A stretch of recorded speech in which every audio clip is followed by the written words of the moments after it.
Pregnant सास।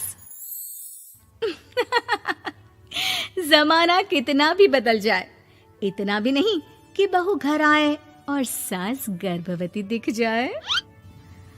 देखो मीरा, माँ का पूरा ख्याल रखना है, उनसे अब काम नहीं होता है। क्यों, क्या हो गया है? तुम्हारी माँ तो हट्टी कट्टी दिख रही है, पूरी शादी में घोड़ी की तरह नाची है, अब क्यों काम नहीं होता उनसे?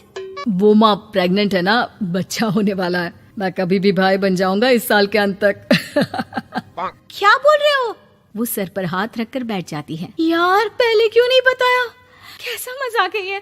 झूठ बोल रहे हो ना? हाँ, झूठ बोल रहे हो ना? तभी ससुर की आवाज आती है। बहू, पानी गरम कर दे, तेरी सास को दवाई देनी है। समय पर दवाई ना दी तो परेशानी हो जाएगी। और हाँ, जरा काजू पीस कर दूध में मिलाकर ले आना। तेरी सास खुद से तो अपनी संभाल करेगी नहीं। हे भगवान, ये मैं क्या सुन रही हूँ?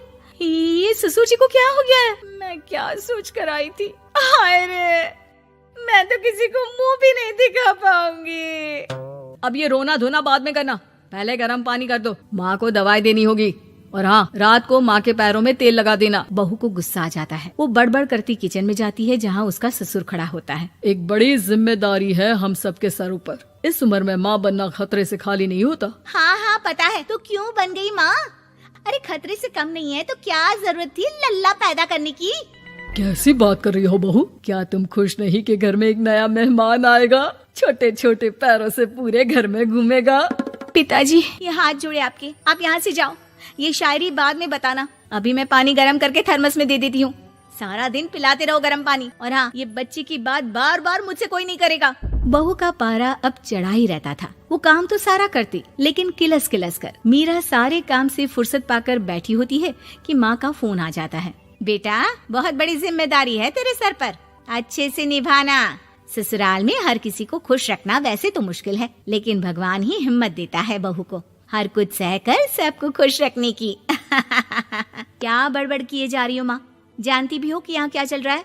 मेरी सास, अरे तेरी सास तो देवी है देवी। कितने खुश हो रहे थे सारे तेरी सूरत देख देख कर। पता नहीं जैसे बहू नहीं कोई मन मांगी मुराद मिल गई हो उन लोगों को। अरे बात तो पूरी सुनो। मन मांगी बुरा तो पूरी हुई है। अरे मेरी सास को बच्चा होने वाला है, प्रेग्नेंट है वो। क्या बकवास कर रही है मीरा? ये बात किसी को कहना मत। मुझे तो बता दिया, लेकिन अब अपनी जबान सिल ले। कहाँ है तेरी सास? बात तो करा मेरी। पूछू जरा, पोता पोती खिलाने की उम्र में खुद का बच्चा खिलाने का शौक कहाँ से आ गया? और आया भी तो बताना तो चाहिए था। अब क्या नाक कटाने के लिए हम लोगों से रिश्ता जोड़ा है? रुक, तेरे पापा से बात करती हूँ। मीरा फोन रखकर लेट जाती है। वो एक सपना देखती है कि उसकी गोद में एक बच्चा खेल रहा है। भाभी की गोद में कितना खुश दिख रहा है ना? लग ही नहीं रहा कि भाभी है। मैं तेरे लिए क्या लाया हूँ, सोने की बालियाँ। तेरी शादी में तो मैं बुढ़ा हो जाऊंगा ना। अरे कैसी बात कर रहा है बेटा, इसकी जिम्मेदारी तो तू ही लेगा। हम लोगों का तो कोई भरोसा नहीं, कब ऊपर वाला उठा ले। बहू को सास को देख देख कर गुस्सा आ रहा था। तभी वहाँ पड़ोसन आ जाती है। अरे बहू, तुझसे तो पूछने से भी डर लगता है कि कब खुशखबरी सुना रही है।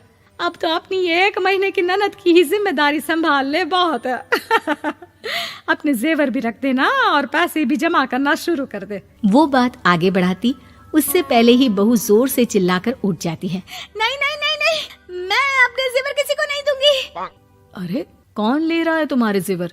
तुम औरतें भी ना सपने में भी जेवर ही संभालती रहती हो। मैंने जो सपना देखा है ना, सुनोगे तो होश उड़ जाएंगे।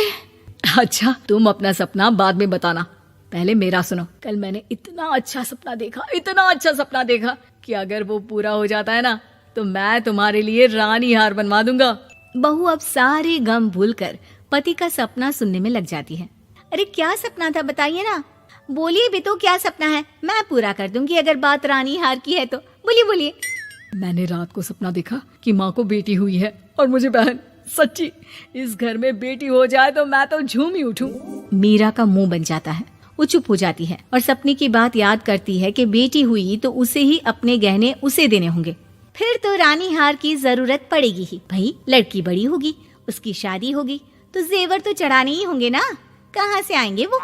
कितने समझदार हो तुम मीरा। मैंने भी यही सोचकर तुम्हारे लिए रानी हार लेने का सोचा था। अरे फूटी किस्मत मेरी जो ऐसा परिवार मिला। मेरे पापा की तो मैं अभी क्लास लगाती हूँ, जो सब जानते हुए भी ऐसे परिवार में मेरी शादी कर दी। बहू पिता को फोन लगाने ही वाली होती है कि ससुर की फिर से आवाज आती है। बहू गरम पानी ले आ जल्दी, थर्मस में खत्म हो गया है। बाद में खबर लेती हूँ मैं पापा की, पहले सास को गर्म पानी दिया हूँ। बहू अभी किचन में काम कर ही रही थी कि मीरा के मम्मी पापा आ जाते हैं। वो हाथ में ढेर सारे फल लेकर आते हैं। मीरा के पिता मीरा के ससुर से कहते हैं, लीजिए भाई साहब, ये फल रखिए, बहन जी को खिला दीजिएगा। वैसे कैसी है उनकी तबीयत?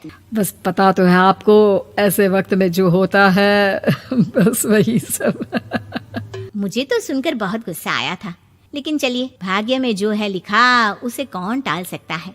डॉक्टर को दिखाए? हाँ, बस डॉक्टर आने ही वाला है। अच्छा हुआ आप लोग भी आ गए।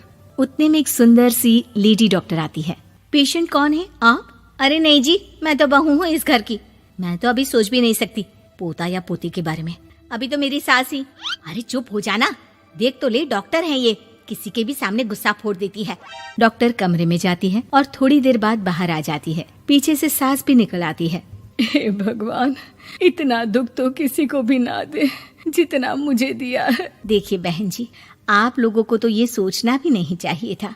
वही तो मैं भी कह रही थी कि आप लोगों के लिए तो सोचना भी गुनाह है, लेकिन अब पछताए होत क्या जब चिड़िया चुग गई खेत। डॉक्टर वहाँ से चली जाती है। मैं माँ नहीं बन सकती, मैं प्रेग्नेंट भी नहीं हूँ। ये कैसे? तुम तो बोल रही थी कि अरे वो गैस का दर्द था और पेट भी गैस से फूल रहा था। डॉक्टर ने चूर्ण दे दिया है, गर्म पानी से फांकना है। हाँ? मैं अभी लाती हूँ गर्म पानी। अरे मैं तो गीजर ही लगा देती हूँ। हाय रे, खुशी के मारे पागल ना हो जाओ।